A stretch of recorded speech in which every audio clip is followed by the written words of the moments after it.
നമസ്കാരം. കേന്ദ്ര ഭരണം ദീർഘനാൾ കയ്യാളിയപ്പോഴാണ് കോൺഗ്രസുകാർ അഴിമതിയുടെ പല കോടി ക്ലബിൽ എത്തിയതെങ്കിൽ ഇതാ അതിവേഗം 5 കോടി ക്ലബിൽ ഇടം പിടിച്ച് കേരള BJP. സ്വാഗതം വക്രദൃഷ്ടിയിലേക്ക്. നോട്ട് നിരോധന കാലത്ത് കേരളത്തിലെ BJP നേതാക്കൾ ഏറ്റവും കൂടുതൽ പറഞ്ഞിരുന്ന വാക്കുകളാണ് കള്ളനോട്ട്, കള്ളപ്പണം, ഹവാല. നോട്ട് റദ്ദാക്കൽ അഴിമതി ഇല്ലാതാക്കും എന്നും പറഞ്ഞിരുന്നു. കൊടുങ്ങല്ലൂരിലെ ഒരു BJP നേതാവ് കള്ളനോട്ടടിയിൽ കുടുങ്ങിയിട്ട് അധികമായില്ല. ഇതാ അഴിമതി കുരുക്കിലും പെട്ടു കേരള BJP. കേരളത്തിൽ കൂണുകൾ പോലെ മുളച്ചു വരുന്ന സ്വകാര്യ മെഡിക്കൽ കോളേജുകൾക്ക് മെഡിക്കൽ കൗൺസിൽ അംഗീകാരം നേടിക്കൊടുക്കുന്ന റാക്കറ്റുമായി ചില BJP നേതാക്കളുടെ ബന്ധമാണ് പുറത്തു വന്നിരിക്കുന്നത്. 5 കോടിയിൽ പരം രൂപ ഒരു BJP നേതാവ് കൈപ്പറ്റിയതും കൈകാര്യം ചെയ്തതും ഹവാല വഴി. പാർട്ടിയുടെ അന്വേഷണ റിപ്പോർട്ട് പാർട്ടിയിലെ ഒരു വിഭാഗം തന്നെ ചോർത്തി. സഹകരണ സെൽ കൺവീനറെ പുറത്താക്കി സംഭവം അന്വേഷിക്കണമെന്ന് കേന്ദ്ര നേതൃത്വത്തോട് ആവശ്യപ്പെട്ടിരിക്കുകയാണ് സംസ്ഥാന നേതൃത്വം. ജനറൽ സെക്രട്ടറി ക്ലബിന്റെ വാർഷിക റിപ്പോർട്ട് സമർപ്പിക്കുമ്പോൾ ദയവ് പ്രശ്നങ്ങളൊന്നും ഉണ്ടാക്കരുത്. എന്തായാലും നമുക്ക് സമാധാനപരമായി കൈകാര്യം ചെയ്യാവുന്നതേ ഉള്ളൂ. എന്തൊരു സമാധാനം! ആ കാട്ടുകള്ളനെ സെക്രട്ടറി ആക്കരുതെന്ന് ഞാൻ 1000 തവണ പറഞ്ഞാണ്, കേട്ടില്ല. അനുഭവിച്ചോ? കാട്ടുകെട്ട് അവൻ ഈ ക്ലബ്ബ് പെരുവഴിയിലാക്കും. ഈ ക്ലബിനെ സംബന്ധിച്ചിടത്തോളം താങ്കളും കോമക്കുറുപ്പും തുല്യ പ്രാധാന്യമുള്ളവരാണ്. ഒരു ഞെട്ടിൽ വിടുന്ന 2 പൂക്കൾ. അവൻ പൂവല്ല, കാളകൂട വിഷമാണ്. മെഡിക്കൽ കോളേജ് വാങ്ങിച്ചു കൊടുക്കാൻ വേണ്ടി ഏതെങ്കിലും ആളോട് ഞാൻ പണം വാങ്ങുകയോ പണം ആവശ്യപ്പെടുകയോ ചെയ്തിട്ടില്ല. ഏതെങ്കിലും മെഡിക്കൽ കോളേജ് കേരളത്തിൽ എവിടെയെങ്കിലും അവർക്ക് മെഡിക്കൽ കോളേജ് അനുവദിക്കണം എന്ന് പറഞ്ഞുകൊണ്ട് എനിക്ക് പണം ഓഫർ ചെയ്തിട്ടില്ല. ഒരു മെഡിക്കൽ കോളേജ് പോയി ഒരു നഴ്സറി സ്കൂൾ പോലും വാങ്ങിച്ചു കൊടുക്കാൻ കഴിയാത്ത ഒരാളാണ് ഞാനെന്ന് എനിക്ക് നന്നായിട്ടറിയാം. നിങ്ങളൊക്കെ ആ കോമാളിക്കുറുപ്പിന് വളം വെച്ചു കൊടുത്തു. ഞാൻ പറയുന്നു, അവനൊരു സാമൂഹ്യ ദുരന്തമാണ്. പക്ഷേ ഇന്ന് മാധ്യമങ്ങളിൽ കാണുന്നത് ഞാൻ ഒപ്പിട്ട് കൊടുത്ത കോപ്പിയല്ല, മറിച്ച് KP ശ്രീശനും AK നസീറും മാത്രം ഫാബ്രിക്കേറ്റ് ചെയ്ത് ഉണ്ടാക്കിയിട്ടുള്ള ഒരു റിപ്പോർട്ടാണ്. എൻ്റെ റിപ്പോർട്ട്, ഞാൻ പറഞ്ഞിട്ടുള്ള കാര്യങ്ങൾ ഒന്നും അതിൽ വന്നിട്ടില്ല.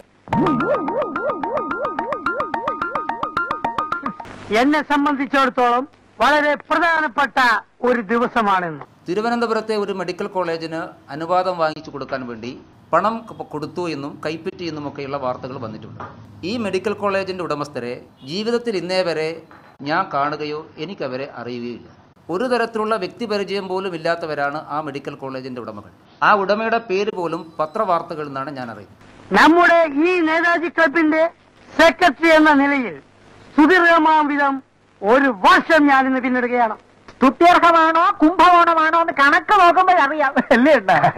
പാലക്കാട് ജില്ലയിൽ ഈ പറയുന്ന മെഡിക്കൽ കോളേജിന്റെ ഉടമ ഒരു 1.5 മാസം മുമ്പ് എന്നെ വന്ന് കണ്ടിരുന്നു എന്നുള്ളത് ഒരു വസ്തുതയാണ്. ഞാനത് നിഷേധിക്കുന്നില്ല. പക്ഷേ ആ കോളേജ് ഉടമയോട് ഞാൻ പറഞ്ഞ മറുപടി എന്താണ് എന്ന് നിങ്ങൾക്ക് അദ്ദേഹത്തിന് വ്യക്തമാകും.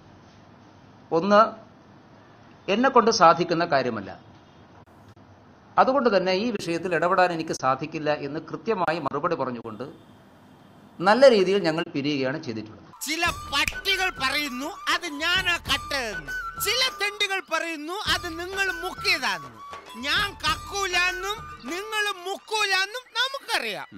ഇത് ശരിയാക്കാൻ വേണ്ടി കേന്ദ്രത്തിലെ ഏതെങ്കിലും ഒരാളെ സമീപിച്ചോ, ഞാൻ പണം ആവശ്യപ്പെട്ടോ, എനിക്ക് പണം തന്നോ, ഈ 3 കാര്യങ്ങളിൽ ഏതെങ്കിലും തരത്തിൽ സംശയത്തിന്റെ നിഴലിൽ നിർത്താവുന്ന ഒരു വിദൂര ബന്ധം എന്നിൽ ഏത് ഏജൻസിയുടെ അന്വേഷണമാവട്ടെ, അത് പാർട്ടി ഏജൻസി ആയാലും സർക്കാർ ഏജൻസി ആയാലും ഏത് ഏജൻസിയുടെ അന്വേഷണമാകട്ടെ, ആ അന്വേഷണത്തിൽ എവിടെയെങ്കിലും തെളിയിക്കപ്പെട്ടാൽ എന്റെ പൊതുപ്രവർത്തനം ആ നിമിഷം ഞാൻ അവസാനിക്കും. നിന്റെ കഥാപ്രസംഗം കോടതി മതി കേട്ടോടാ. നിന്റെ കഥാപ്രസംഗം കോടതി മതി. ഞാൻ പറഞ്ഞൊന്നും വിശ്വാസമായില്ലേ? വിശ്വാസമായി ഇല്ല. MT രമേശ് വളരെ സത്യസന്ധനായിട്ടുള്ള ഒരു പൊതുപ്രവർത്തകനാണ്. അദ്ദേഹത്തെ സംശയിക്കാനുള്ള ഒരു ന്യായവും ഞങ്ങളെ സംബന്ധിച്ചിടത്തോളം ഇല്ല. ഭാരതീയ ജനതാ പാർട്ടിക്ക് ഇത്തരത്തിലുള്ള അഴിമതിക്കാരുമായിട്ട് ഒരു പങ്കുമില്ല, ഒരു ബന്ധമില്ല. ഭാരതീയ ജനതാ പാർട്ടി അഴിമതിയെ വെച്ചുപുറപ്പിക്കാത്ത പാർട്ടിയാണ്. അഴിമതിക്കാരായിട്ടുള്ള ആരും ഭാരതീയ ജനതാ പാർട്ടിയിൽ ഉണ്ടാവില്ല. ഇനി ഇവിടുത്തെ സാധനങ്ങൾ വല്ലതും കൈകൊണ്ട് തൊട്ടോ ആ കഴിഞ്ഞ വെട്ടിക്കളെ. നിന്നെ ഒന്നും പിരിച്ചുവിടാൻ പറ്റാത്തോണ്ട് എന്റെ കുത്തുവാൾ അടുപ്പിക്കാന്നുള്ള വിചാരം. നാശങ്ങൾ.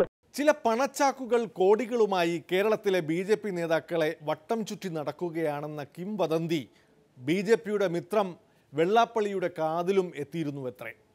വെള്ളാപ്പള്ളിയെപ്പോലൊരു ലക്ഷണമൊത്ത മിത്രമുണ്ടെങ്കിൽ വേറെ ശത്രുവെന്തിന്? ഇതിൽ തന്നെ കള്ളം കപ്പലിൽ തന്നെയാണ്. അവർ തമ്മിലുള്ള മത്സരത്തിലെ കടമത്സരത്തിൽ നിന്ന് തന്നെ ചോർച്ചയാണ് ഇതെല്ലാം പുറകെത്തു പോയത്.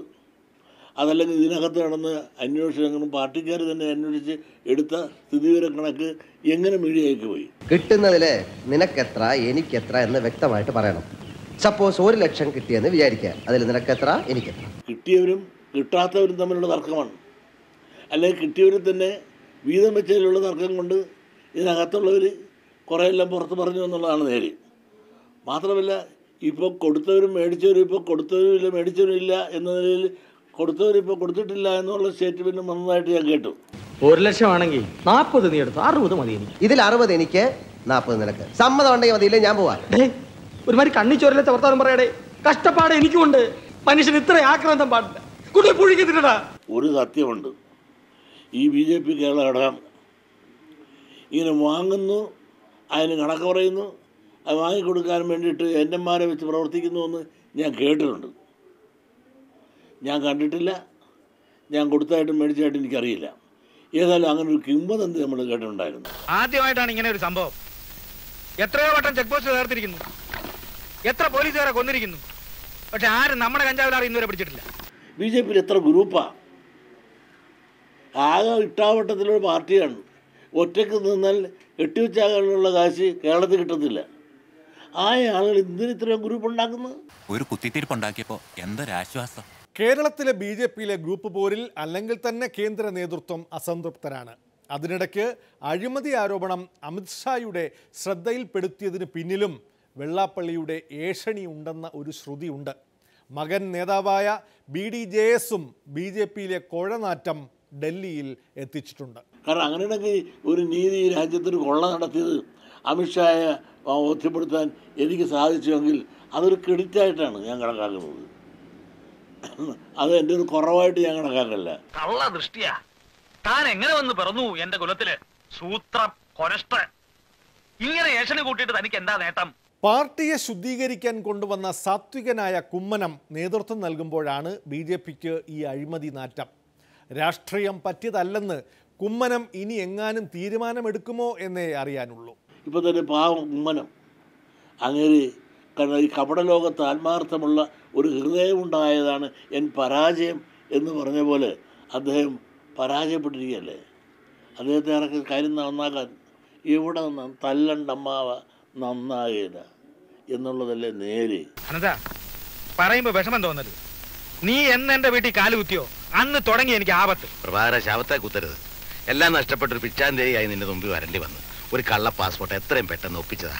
മോദി ഭരണത്തിൽ കോർപ്പറേറ്റുകളുടെ തടിച്ചു കൊഴുക്കലും പശു സംരക്ഷകരുടെ അഴിഞ്ഞാട്ടവും വർഗീയ ധ്രുവീകരണവും അസഹിഷ്ണുതയും കലാപവുമെല്ലാം ആരോപിക്കപ്പെട്ടുവെങ്കിലും ഇതുവരെ കാര്യമായ ഒരു അഴിമതി ആരോപണം കേൾപ്പിച്ചിട്ടില്ല.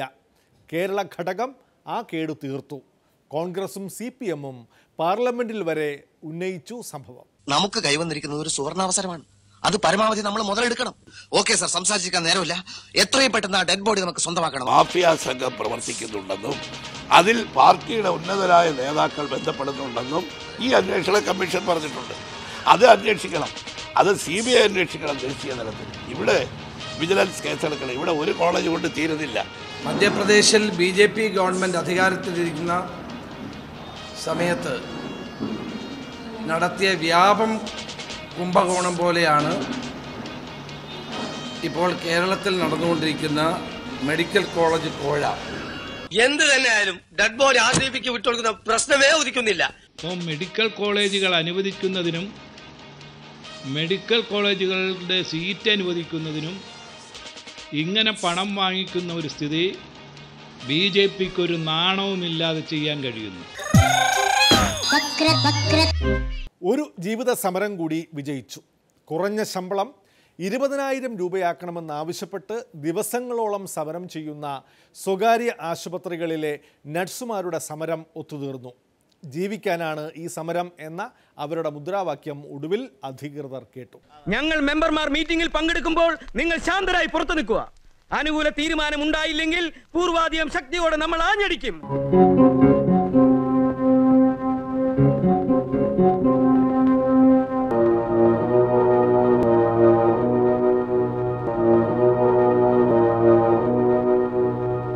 50 കിടക്കകൾ വരെയുള്ള സ്വകാര്യ ആശുപത്രികളിൽ ജോലി ചെയ്യുന്ന നഴ്സുമാരുടെ ശമ്പളം 20,000 രൂപയായിട്ടാണ് ആ കമ്മിറ്റി നിർദ്ദേശിച്ചത്. ഈ നിർദ്ദേശം സംസ്ഥാനത്ത് പൊതുവെ നടപ്പാക്കേണ്ടതാണ് എന്ന് തന്നെയാണ് ഇന്ന് ഈ യോഗത്തിലുണ്ടായ ഏറ്റവും പ്രധാനപ്പെട്ട തീരുമാനം. ഒപ്പിടണം സാർ. ഇപ്പൊ സാറുമാർക്ക് മനസ്സിലായി കാണുമല്ലോ ശക്തി എന്താണെന്ന്. 50 ബെഡിൽ താഴെയുള്ള ആശുപത്രികളിലാണ് 20,000 രൂപ തീരുമാനിച്ചിട്ടുള്ളത്. അപ്പോൾ മറ്റു കാര്യങ്ങൾ പഠിക്കാൻ വേണ്ടിയിട്ട് ഒരു സമിതി, അതായത് സാധാരണ മിനിമം വേജ് കമ്മിറ്റിയുടെ പ്രൊസീജിയർ 3-4 മാസം എടുക്കുന്നതാണ്. 1 മാസം കൊണ്ട് തന്നെ ഒരു സമിതി വെച്ചുകൊണ്ട് ആ സമിതിയുടെ നിർദ്ദേശങ്ങൾ മിനിമം വേജ് കമ്മിറ്റി കൊണ്ട് ഉത്തരവാക്കാനാണ് തീരുമാനം. ഇന്നു മുതൽ ആ തീരുമാനത്തിന് പ്രാബല്യമുണ്ടാകുമെന്നാണ് മുഖ്യമന്ത്രിയുടെ വാക്കുകളിൽ നിന്ന് മനസ്സിലായത്.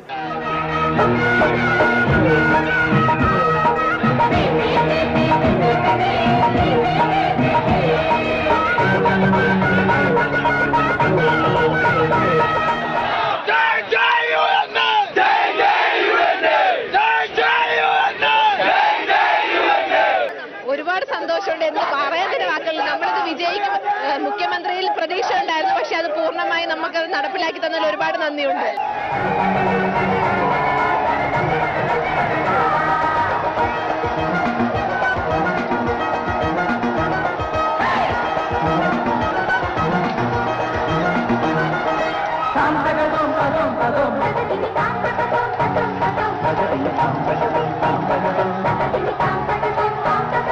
ഈ സമരത്തിന്റെ ഉജ്ജ്വലമായ വിജയം കാത്തു സൂക്ഷിക്കാൻ വേണ്ടി തുടർന്നും നിങ്ങൾ യോജിച്ച് നിലകൊള്ളുമെന്ന് ഞാൻ ആശിക്കുന്നു.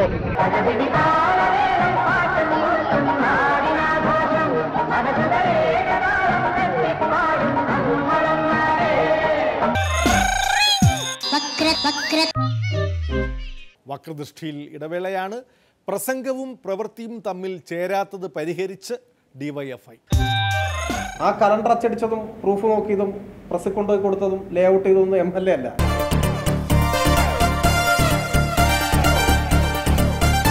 പണ്ടൊക്കെ ജനങ്ങൾ തോളിലേറ്റുമ്പോഴാണ് നേതാക്കൾ വിവരങ്ങളിലെത്തിയിരുന്നത്. അതൊക്കെ പണ്ട്.